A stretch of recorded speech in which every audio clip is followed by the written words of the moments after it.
നമസ്കാരം, എല്ലാവർക്കും സ്വാഗതം. ഇന്നത്തെ ഡെയിലി അപ്ഡേറ്റ്സിലേക്ക്. ഇന്ന് 2026 മെയ് മാസം 5-ാം തീയതി ചൊവ്വാഴ്ച. ഇന്നത്തെ ഏറ്റവും പ്രധാനപ്പെട്ട വാർത്താ അപ്ഡേറ്റുകളും നാളെയും വരും ദിവസങ്ങളിൽ നിങ്ങളെല്ലാവരും അറിഞ്ഞിരിക്കേണ്ട, ശ്രദ്ധിക്കേണ്ട വളരെ പ്രധാനപ്പെട്ട അറിയിപ്പുകൾ, അപ്ഡേറ്റുകളൊക്കെയാണ് ഡെയിലി അപ്ഡേറ്റ്സ് നിങ്ങളുമായിട്ട് ഷെയർ ചെയ്യുന്നത്. എല്ലാ പ്രേക്ഷകരും പൂർണ്ണമായിട്ട് ഈ അപ്ഡേറ്റുകൾ ശ്രദ്ധിക്കുക. നിങ്ങളെല്ലാവരും വീഡിയോ ഒന്ന് ലൈക്ക് ചെയ്ത് എല്ലാ പ്രേക്ഷകരിലേക്കും മറക്കാതെ ഷെയർ ചെയ്തെത്തിക്കുക. നമ്മുടെ വാട്സപ്പ് ഗ്രൂപ്പിൽ ജോയിൻ ചെയ്യുക. വാർത്തകളും അറിയിപ്പുകളും എല്ലാ ദിവസവും കൃത്യമായി നിങ്ങൾക്ക് വാട്സപ്പ് ഗ്രൂപ്പിൽ ലഭ്യമാകുന്നതാണ്. വാട്സപ്പ് ഗ്രൂപ്പിൻ്റെ ലിങ്ക് വീഡിയോയുടെ ഡിസ്ക്രിപ്ഷനിൽ തന്നെ കമൻറ്റിൽ നൽകിയിട്ടുണ്ട്. എല്ലാ പ്രേക്ഷകരും മറക്കാതെ ഏതെങ്കിലും ഗ്രൂപ്പിൽ ജോയിൻ ചെയ്യുക. വാർത്തകൾ എല്ലാവരിലേക്കും ഷെയർ ചെയ്യും. ഏറ്റവും ആദ്യത്തെ പ്രധാനപ്പെട്ട വാർത്താ അപ്ഡേറ്റ്, നീണ്ട 10 വർഷം പിണറായി ഭരണം അവസാനിപ്പിച്ച് UDFിൻ്റെ കരുത്തുറ്റ മുന്നേറ്റമാണ് കേരളം കണ്ടത്. നിയമസഭാ തെരഞ്ഞെടുപ്പിലെ തോൽവിക്ക് പിന്നാലെ മുഖ്യമന്ത്രി പിണറായി വിജയൻ രാജിവെച്ചു. ഗവർണർ രാജി സ്വീകരിച്ചു. പുതിയ സർക്കാർ രൂപീകരിക്കുന്നതുവരെ കാവൽ മുഖ്യമന്ത്രിയായി തുടരാനായിട്ട് ഗവർണർ നിർദ്ദേശിച്ചു. ഇന്നലെ പുറത്തു വന്ന തെരഞ്ഞെടുപ്പ് ഫലം അനുസരിച്ച് 102 സീറ്റുകൾ നേടിയാണ് UDF അധികാരം പിടിച്ചെടുത്തത്. LDF 35 സീറ്റിലും NDA 3 സീറ്റിലും വിജയിച്ചു. ശക്തമായ ഭരണവിരുദ്ധ തരംഗമാണ് ഇത്തവണ പ്രതിഫലിച്ചത്. സംസ്ഥാനത്ത് UDF തരംഗം ആഞ്ഞു വീശിയപ്പോൾ കടപുഴകി വീണത് 13 മന്ത്രിമാരാണ്. സിറ്റിംഗ് സീറ്റുകളിൽ ഉറച്ച വിജയപ്രതീക്ഷയോടെ വീണ്ടും ജനവിധി തേടിയ മന്ത്രിമാരാണ് കൂട്ടത്തോടെ പരാജയപ്പെട്ടത്. വ്യവസായ മന്ത്രി P. രാജീവ് കളമശ്ശേരിയിൽ പരാജയപ്പെട്ടത് LDF ക്യാമ്പിനെ അമ്പരപ്പിച്ചു. ആറന്മുളയിൽ ആരോഗ്യമന്ത്രി വീണ ജോർജ് ഒരു ഘട്ടത്തിൽ പോലും ലീഡ് നേടിയില്ല.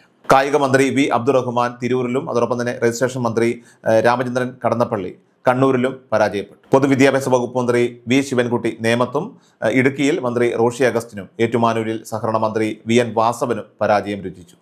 ഇടതുകോട്ടയായിട്ടുള്ള ഏലത്തൂരിൽ വനം വകുപ്പ് മന്ത്രി AK ശശീന്ദ്രനും, പത്തനാപുരത്ത് ഗതാഗത മന്ത്രി KB ഗണേഷ് കുമാറും, ഇരിങ്ങാലക്കുടയിൽ ഉന്നത വിദ്യാഭ്യാസ മന്ത്രി R. ബിന്ദുവും പരാജയപ്പെട്ടു. തദ്ദേശ സ്വയംഭരണ വകുപ്പ് മന്ത്രി MP രാജേഷ്, മൃഗസംരക്ഷണ മന്ത്രി J. ചിഞ്ചുറാണി, പട്ടികജാതി പട്ടികവർഗ വികസന മന്ത്രി OR കേളു എന്നിവരും പരാജയപ്പെട്ടവരുടെ ലിസ്റ്റിൽ ഉൾപ്പെടുന്നു. മുഖ്യമന്ത്രി അടക്കം 7 മന്ത്രിമാർ മാത്രമാണ് വിജയിച്ചു കയറിയത്. മുഖ്യമന്ത്രി പോലും ഒരു ഘട്ടത്തിൽ പരാജയ ഭീഷണി നേരിട്ടു. മുഹമ്മദ് റിയാസ് കഷ്ടിച്ചാണ് വിജയിച്ചത്. ധനമന്ത്രി KN ബാലഗോപാൽ ചെറിയ ഭൂരിപക്ഷത്തിന് ജയിച്ചപ്പോൾ ഭക്ഷ്യവകുപ്പ് മന്ത്രി GR അനിൽ വൻ ഭൂരിപക്ഷത്തിൽ വിജയമുറപ്പിച്ചു. അതേസമയം UDF സ്ഥാനാർത്ഥികൾ പലയിടത്തും 1,00,000-ലേറെ വോട്ടുകളുടെയൊക്കെ തന്നെ ഭൂരിപക്ഷത്തിലാണ് വിജയിച്ചത്. മലപ്പുറത്ത് മത്സരിച്ച PK കുഞ്ഞാലിക്കുട്ടിക്ക് 85,327 വോട്ടുകളുടെ റെക്കോർഡ് ഭൂരിപക്ഷം ലഭിച്ചു. നിയമസഭാ ചരിത്രത്തിലെ തന്നെ ഏറ്റവും ഉയർന്ന ഭൂരിപക്ഷമാണ്. മുൻപ് KK ശൈലജ നേടിയ 60,963 വോട്ടുകളുടെ റെക്കോർഡാണ് ഇതോടെ തകർന്നത്. T. സിദ്ദിഖ്, ആര്യടൻ ഷൗക്കത്ത്, ചാണ്ടി ഉമ്മൻ, ഉമാ തോമസ് എന്നിവരും ലീഗിൻ്റെ നിരവധി MLA-മാരുമൊക്കെ തന്നെ 1,00,000-ന് മുകളിൽ ഭൂരിപക്ഷം നേടി വിജയിക്കുകയുണ്ടായി. LDFിനൊപ്പമുള്ള കേരള കോൺഗ്രസ് മാണി ഗ്രൂപ്പ് മത്സരിച്ച 12 സീറ്റുകളിലും പരാജയപ്പെട്ടു. പാലായിൽ ജോസ് കെ മാണിയുടെ പരാജയം മുന്നണിയിൽ വലിയ ചോദ്യചിഹ്നമായിട്ട് മാറുകയാണ്. അതേസമയം BJP കേരള നിയമസഭാ ചരിത്രത്തിൽ തന്നെ പുതിയ അധ്യായം കുറിച്ചിരിക്കുകയാണ്.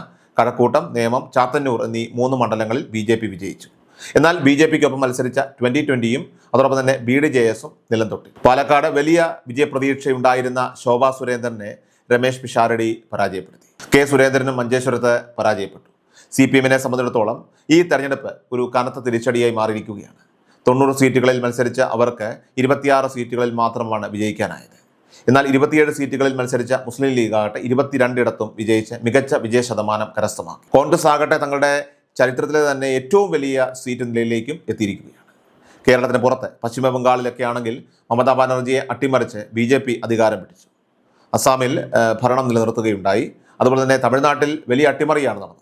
49 വർഷത്തെ ദ്രാവിഡ രാഷ്ട്രീയ ചരിത്രം തിരുത്തിക്കൊണ്ട് ദളപതി വിജയിയുടെ തമിഴക വെട്രി ഘടകം ഭരണത്തിലേക്ക് ഉയരുകയും. കേരളത്തിലെ വിധി പരിശോധിക്കുമ്പോൾ പിണറായി വിജയൻ സർക്കാരിനെതിരെയുള്ള ഭരണവിരുദ്ധ വികാരവും അതോടൊപ്പം തന്നെ UDFിൻ്റെ ജനപ്രിയ വാഗ്ദാനങ്ങൾ അടങ്ങിയ പ്രകടന പത്രിക അത് ജനങ്ങൾ ഏറ്റെടുത്തതുമാണ് ഇപ്പോൾ ഈ വൻ വിജയത്തിന് പിന്നിലെ പ്രധാന ഘടകമെന്ന് പറയുന്നത്. ഈ 2026 മെയ് മാസം 1-ാം തീയതി മധ്യപ്രദേശിലെ ജബൽപൂരിലുള്ള ബർഗി ഡാമിലുണ്ടായ ബോട്ട് അപകടം ഏറെ ദൗർഭാഗ്യകരമാണ്. കാരണം വളരെ ഞെട്ടലോടെയാണ് രാജ്യം ആ വാർത്ത കേട്ടത്. പെട്ടെന്നുണ്ടായ ചുഴലിക്കാറ്റിൽ ബോട്ട് മറിയുകയും 9 പേരുടെ മരണം സ്ഥിരീകരിക്കുകയും ചെയ്തു. കാണാതായവർക്കായിട്ട് തിരച്ചിൽ ഇപ്പോഴും തുടരുകയാണ്. ജീവിതം എത്രമാത്രം പ്രപഞ്ചാതീതമാണെന്ന് ഈ സംഭവം നമ്മളെ ഓർമ്മിപ്പിക്കുകയാണ്. പല കുടുംബങ്ങളിലും ഒരാൾ മാത്രം വരുമാനമുണ്ടാക്കുമ്പോൾ അപ്രതീക്ഷിതമായ അപകടങ്ങൾ ആ കുടുംബത്തെ മാനസികമായും സാമ്പത്തികമായും തകർക്കുന്നു. ഇത്തരം സാഹചര്യങ്ങളെ നേരിടാൻ ടേം ഇൻഷുറൻസ് നമ്മുടെ ജീവിതത്തിൽ വളരെ അത്യന്താപേക്ഷിതമാണ്. ഇത് വരുമാനമുള്ള വ്യക്തിയുടെ അഭാവത്തിലും കുടുംബത്തിൻ്റെ നിത്യചെലവുകളും അതോടൊപ്പം തന്നെ കുട്ടികളുടെ വിദ്യാഭ്യാസവും തടസ്സമില്ലാതെ മുന്നോട്ട് കൊണ്ടുപോകാനായിട്ട് നിങ്ങളെ സഹായിക്കും. അതോടൊപ്പം തന്നെ ഹെൽത്ത് ഇൻഷുറൻസും വളരെ പ്രധാനമാണ്. കാരണം ഇന്നത്തെ കാലത്ത് ആശുപത്രി ചികിത്സകൾക്കായിട്ട് ലക്ഷക്കണക്കിന് രൂപ ആവശ്യമായിട്ട് വേണ്ടി വരുന്നു. മികച്ച ഒരു ഇൻഷുറൻസ് ഇല്ലെങ്കിൽ നമ്മുടെ സമ്പാദ്യം മുഴുവൻ നഷ്ടപ്പെടുകയോ കടബാധ്യത ഉണ്ടാവുകയോ ചെയ്യാം. മാസം വെറും 400 മുതൽ 500 രൂപ വരെ മുടക്കിയാൽ ലക്ഷങ്ങളുടെ പരിരക്ഷ ലഭിക്കുന്ന ലാഭകരമായിട്ടുള്ള പ്ലാനുകൾ ഇന്ന് മാർക്കറ്റിൽ ലഭ്യമാണ്. ഓൺലൈൻ വഴി പ്ലാനുകളൊക്കെ തന്നെ കൃത്യമായി താരതമ്യം ചെയ്തുകൊണ്ട് നിങ്ങൾ വാങ്ങുമ്പോൾ 15 മുതൽ 25% വരെ ഡിസ്കൗണ്ടും ക്യാഷ്ലെസ് ചികിത്സയും നിങ്ങൾക്ക് ലഭിക്കും. ഓർക്കുക, ജീവിതത്തിൽ എപ്പോൾ എന്ത് സംഭവിക്കുമെന്ന് നമുക്ക് പറയാനായിട്ട് സാധിക്കില്ല. അതിനാൽ തന്നെ ഒട്ടും വൈകാതെ ഇന്ന് തന്നെ നിങ്ങളുടെ കുടുംബത്തിൻ്റെ ഭാവി സുരക്ഷിതമാക്കും. കൂടുതൽ വിവരങ്ങൾക്കായിട്ട് നമ്മുടെ വീഡിയോയുടെ ഡിസ്ക്രിപ്ഷൻ അതുപോലെ തന്നെ കമൻറ്റിലും ബയോയിലുമുള്ള ലിങ്ക് ഇപ്പോൾ തന്നെ എല്ലാവരും പരിശോധിക്കുക.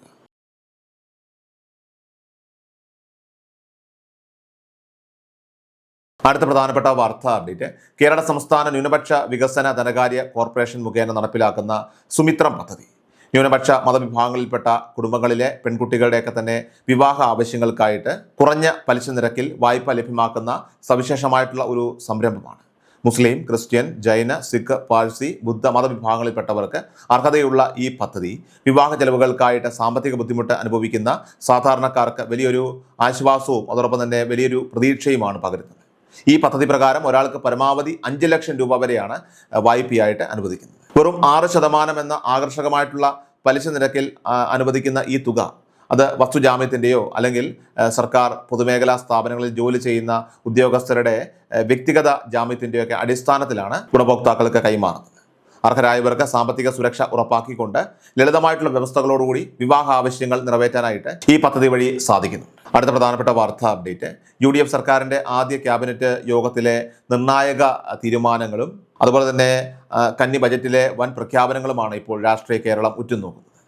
UDF മുന്നണി തെരഞ്ഞെടുപ്പ് ഘട്ടത്തിൽ തന്നെ പ്രകടന പത്രികയിൽ മുന്നോട്ട് വെച്ച പ്രധാനപ്പെട്ട വാഗ്ദാനങ്ങളിൽ വളരെ പ്രധാനപ്പെട്ട കാര്യം അത് സ്ത്രീകൾക്കുള്ള KSRTCയിലെ സൗജന്യ യാത്രയും 5 വർഷം കൊണ്ട് ക്ഷേമ പെൻഷൻ 3000 രൂപയായിട്ട് ഉയർത്തുന്നതും വലിയ ജനശ്രദ്ധ പിടിച്ചുപറ്റിയിട്ടുണ്ട്. മാത്രമല്ല, കോളേജ് വിദ്യാർത്ഥികൾക്കാകട്ടെ പ്രതിമാസം 1000 രൂപ നൽകുന്ന പദ്ധതിക്കൊപ്പം തന്നെ അന്തരിച്ച മുൻ മുഖ്യമന്ത്രി ഉമ്മൻചാണ്ടിയുടെ സ്മരണാർത്ഥം പ്രഖ്യാപിച്ച 25 ലക്ഷം രൂപയുടെ ആരോഗ്യ ഇൻഷുറൻസ് പദ്ധതിയാണ് സാധാരണക്കാർ ഏറെ പ്രതീക്ഷയോടുകൂടി ഇപ്പോൾ കാത്തിരിക്കുന്ന മറ്റൊന്ന്.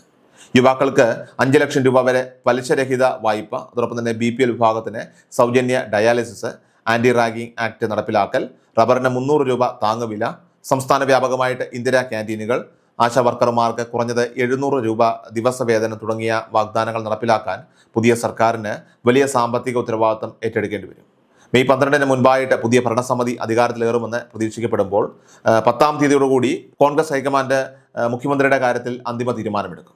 VD സതീശൻ, KC വേണുഗോപാൽ, രമേശ് ചെന്നിത്തല എന്നിവരിൽ ഒരാളായിരിക്കും കേരളത്തിൻ്റെ മുഖ്യമന്ത്രിയാവുക എന്നാണ് സൂചന. 21 അംഗ മന്ത്രിസഭ നിലവിൽ വരാനുള്ള സാധ്യതയാണ് ഇവിടെ കാണുന്നത്. പുതിയ ഭരണസമിതി അധികാരത്തിൽ വന്നതിന് ശേഷം മാത്രമേ മെയ് മാസത്തെ ക്ഷേമ പെൻഷൻ വിതരണം ഉണ്ടാവുകയുള്ളൂ. അതായത് 20-ാം തീയതിക്ക് ശേഷമായിരിക്കും തുക ഗുണഭോക്താക്കളിലേക്കൊക്കെ തന്നെ കൃത്യമായി എത്തുക. കഴിഞ്ഞ സർക്കാരിൻ്റെ കാലത്ത് ഇതിനുള്ള ഉത്തരവ് ഇറങ്ങിയിട്ടുണ്ടെങ്കിലും പണം അനുവദിക്കേണ്ടത് പുതിയ സർക്കാരായതിനാൽ തന്നെ സത്യപ്രതിജ്ഞയ്ക്ക് ശേഷം ധനവകുപ്പിൻ്റെ പ്രത്യേക അനുമതിയോടെ മാത്രമേ ഈ തുക കൈമാറുകയുള്ളൂ. കൂടാതെ ഏപ്രിൽ മാസത്തിൽ മുടങ്ങിയ സ്ത്രീ സുരക്ഷാ വീട്ടമ്മ പെൻഷന്റെ വിതരണം സംബന്ധിച്ചും പുതിയ സർക്കാരിൻ്റെ നിലപാട് എന്തായിരിക്കുമെന്ന് വരും ദിവസങ്ങളിൽ തീർച്ചയായിട്ടും വ്യക്തമാകുന്നതാണ്. അടുത്ത പ്രധാനപ്പെട്ട വാർത്താ അപ്ഡേറ്റ്, 2026 ഏപ്രിൽ മെയ് മാസങ്ങളിലെ റേഷൻ വിതരണം ഒരുമിച്ച് നടത്തുമെന്നായിരുന്നു നേരത്തെയുള്ള പ്രഖ്യാപനം. ഏപ്രിൽ 4 മുതൽ ഇതിനുള്ള വിതരണം ആരംഭിച്ചിരുന്നു. ഏപ്രിൽ മാസത്തെ റേഷൻ വിഹിതം വാങ്ങാനുള്ള സമയപരിധി ആദ്യം ഏപ്രിൽ 30 വരെയും പിന്നീട് മെയ് 5 വരെയുമാണ് നിശ്ചയിച്ചിരുന്നത്. എന്നാൽ ഉപഭോക്താക്കളുടെ സൗകര്യാർത്ഥം ഈ കാലാവധി ഇപ്പോൾ വീണ്ടും നീട്ടിയിരിക്കുകയാണ്. മെയ് മാസം 15-ാം തീയതി വെള്ളിയാഴ്ച വരെ ഏപ്രിൽ മാസത്തിലെ റേഷൻ വാങ്ങാനായിട്ട് നിങ്ങൾക്ക് സാധിക്കും. മെയ് 18 മുതൽ മെയ് മാസത്തെ വിഹിതം മാത്രമായിട്ട് വിതരണം ചെയ്യുന്നതാണ്. അതിനാൽ തന്നെ ഇതുവരെ ഏപ്രിൽ മെയ് മാസങ്ങളിലെ വിഹിതം കൈപ്പറ്റാത്തവർക്ക് മെയ് 15-നകം 2 മാസത്തെ റേഷനും ഒരുമിച്ച് വാങ്ങാനായിട്ട് അവസരമുണ്ട്. ഏറ്റവും അവസാനമായിട്ട് സംസ്ഥാനത്തെ സ്വർണ്ണവില പരിശോധിച്ചാൽ സംസ്ഥാനത്ത് മെയ് ദിനത്തിലെ നാടകീയ നിരക്കുകൾക്ക് പിന്നാലെ സ്വർണ്ണവിലയിൽ മാറ്റമില്ല. പവന് 1,10,600 രൂപയ്ക്ക് മുകളിലാണ് വ്യാപാരം പുരോഗമിക്കുന്നത്. തിങ്കളാഴ്ച മെയ് 4-ാം തീയതി 22 സ്വർണ്ണത്തിന് ഗ്രാമിന് 13,835 രൂപയും പവന് 1,10,680 രൂപയിലുമാണ് വ്യാപാരം പുരോഗമിക്കുന്നത്. ഡെയിലി അപ്ഡേറ്റ്സ് പൂർണ്ണമാവുകയാണ്. എല്ലാവരിലേക്കും നിങ്ങൾ അപ്ഡേറ്റ്സ് ഇപ്പോൾ തന്നെ ഷെയർ ചെയ്യുക. നമ്മുടെ വാട്സപ്പ് ഗ്രൂപ്പിൽ ജോയിൻ ചെയ്യുക. വാർത്തകളും അറിയിപ്പുകളും എല്ലാ ദിവസവും കൃത്യമായി നിങ്ങൾക്ക് വാട്സപ്പ് ഗ്രൂപ്പിൽ ലഭ്യമാകുന്നതാണ്. വാട്സപ്പ് ഗ്രൂപ്പിലെ ലിങ്ക് വീഡിയോയുടെ ഡിസ്ക്രിപ്ഷനിൽ തന്നെ കമൻറ്റിൽ നൽകിയിട്ടുണ്ട്. എല്ലാ പ്രേക്ഷകരും മറക്കാതെ ഏതെങ്കിലും ഒരു ഗ്രൂപ്പിൽ ജോയിൻ ചെയ്യുക. വാർത്തകൾ എല്ലാവരിലേക്കും ഷെയർ ചെയ്യുക. വീഡിയോ ഡെയിലി അപ്ഡേറ്റ്സുമായിട്ട് നമുക്ക് നാളെ കാണാം. അതുവരേക്കും നന്ദി, നമസ്കാരം. കൃഷൽ മീഡിയ എല്ലാ ദിവസവും വാർത്തകളും അറിയിപ്പുകളും ഡെയിലി അപ്ഡേറ്റ്സും ലഭിക്കാൻ ഇപ്പോൾ തന്നെ ചാനൽ സബ്സ്ക്രൈബ് ചെയ്യുക, ഫോളോ ചെയ്യുക. നിങ്ങളുടെ ലൈക്കും ഷെയർ നൽകി ഞങ്ങളെ സപ്പോർട്ട് ചെയ്യുക. നിങ്ങളുടെ അഭിപ്രായങ്ങൾ കമന്റ് ബോക്സിൽ രേഖപ്പെടുത്തുക.